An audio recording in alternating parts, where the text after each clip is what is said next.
পিছিয়ে পড়া জনগোষ্ঠীর কণ্ঠস্বরকে অন্তর্বর্তী সরকার আমলে নিচ্ছে না বলে মন্তব্য করেছেন বেসরকারি গবেষণা সংস্থা সেন্টার ফর পলিসি ডায়ালগের সম্মাননীয় ফেলো দেবপ্রিয় ভট্টাচার্য। তিনি বলেছেন, অন্তর্বর্তী সরকার রাজনৈতিক দলগুলোকে প্রাধান্য দিচ্ছে, পিছিয়ে পড়া জনগোষ্ঠীর কণ্ঠস্বরকে তারা আমলে নিচ্ছে না। অন্তর্বর্তী সরকার কি পথ হারিয়েছে এমন প্রশ্ন মনে আসছে।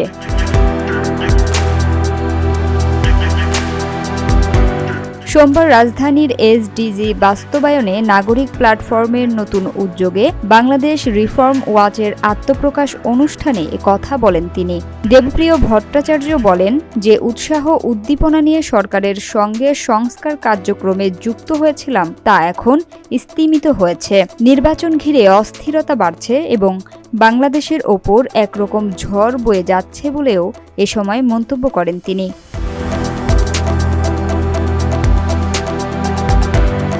তিনি বলেন, বাংলাদেশ রিফর্ম ওয়াচ দেশের সাধারণ মানুষের সংস্কার চাহিদা, সরকারের সংস্কার উদ্যোগের বাস্তবায়নের গতি প্রকৃতি পর্যালোচনা করবে। আগামীতেও রাজনৈতিক সরকারের জবাবদিহি নিশ্চিতে কাজ করবে।